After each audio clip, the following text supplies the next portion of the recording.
जिस अस्पताल में जिंदगियां बचाई जाती है, आज वही अस्पताल अंधेरे में इलाज करने को मजबूर है।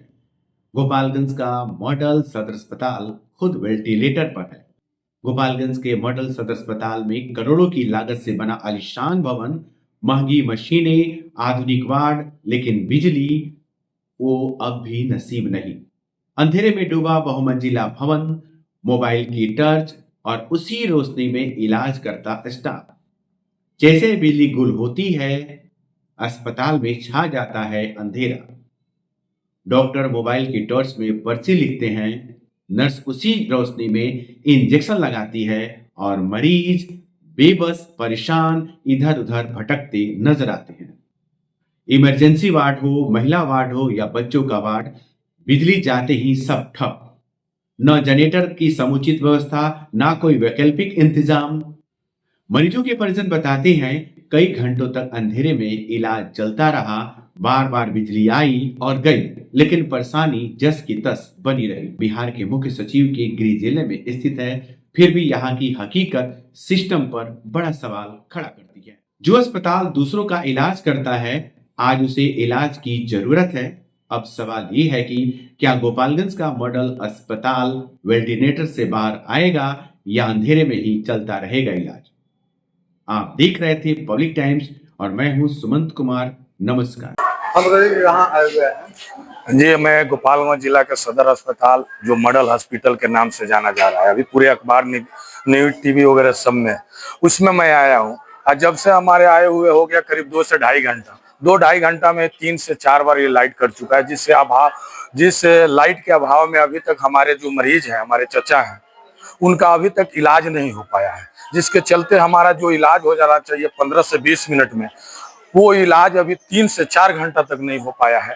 हम लोग कैसे क्या करेंगे? कभी डॉक्टर साहब के पास जाते हैं तो टच दिखाकर वो डॉक्टर साहब कोई चीज मेडिसिन वगैरह लिख देते हैं, चाहे इंजेक्शन वगैरह लिख देते हैं, उसके अलावा कुछ नहीं हो रहा है। एकदम लाइट कटा हुआ है अभी। आप अंधेरे में कैसे इलाज हो रहा है? कोई तो गड़बड़ भी हो सकता है। अरे हम लोग लाइट दिखा रहे हैं डॉक्टर साहब का, तो मेडिसिन लिख रहे हैं। यहाँ पे लाइट का कोई व्यवस्था ही नहीं है। कम से कम मॉडल हॉस्पिटल अगर नाम दिया गया है तो कम से कम उस तरह का, उस अनुसार यहाँ व्यवस्था जरूर होना चाहिए। तो कंटिन्यू लाइट नहीं रहता है कि लाइट रहता है, कभी कभी कट जाता है। अभी देखिए, आपसे बात कर रहे हैं तभी आ गया लाइट। अभी कब चला जाएगा ये पता ही नहीं चल रहा है। तो लाइट कट रहा है तो क्या अंधेरे में इलाज किया जा रहा है? तो अंधेरा में, अभी तो आप जब बाइट भी दे रहे थे तो अभी अंधेरा में ही था, अंधेरा में ही हो रहा है। नहीं, जनरेटर का अगर सप्लाई होता तो इसी तरह उजाला होता। तो मतलब लाइट कट जाने के बाद से कोई दूसरा विकल्प नहीं? कोई विकल्प नहीं है। एक अपने मोबाइल का टर्च ही विकल्प है, इसके अलावा कोई विकल्प नहीं है। टर्च के जरिए डॉक्टर इलाज करता है। बस वही, इसके अलावा और कोई विकल्प नहीं है।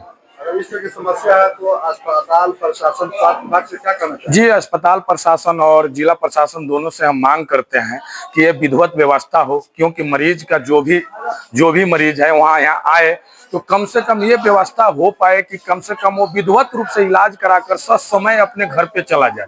क्योंकि जिस तरह ठंडी का प्रकोप है, जिस तरह का अभी प्रकाशित हुआ है कि भाई ठंडी में आप बच कर रहिए, तो कम से कम जो मरीज है उसको सही तरीके से, जो मरीज लाने वाले वो अभी अपने घर तक पहुंच जाए। अगर व्यवस्था रहेगी तो ससमय ये इलाज होगा और बेहतरीन से इलाज हो पाएगा। क्या नाम होगा? जी, मेरा नाम इरफान अली गुड्डू हुआ।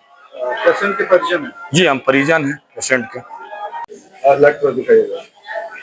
ये बताइए कि सदर अस्पताल में पेशेंट लेके आए हुए हैं। लाइट जस्ट कटा है, 2 मिनट हो गया और 1 घंटा में 1-2 बार कटा है और अब मैकेनिक सही कर रहे हैं। मैकेनिक सही कर रहे हैं? हाँ सही, तो वहाँ पे ट्रांसफार्मर कटा। अभी जस्ट हम लोग आए हैं बाहर से, तो मैकेनिक सही कर रहे हैं। पेशेंट लेके आए हैं? हाँ, मरीज है इमरजेंसी में। क्या हुआ था? सांस का प्रॉब्लम है। सांस का प्रॉब्लम।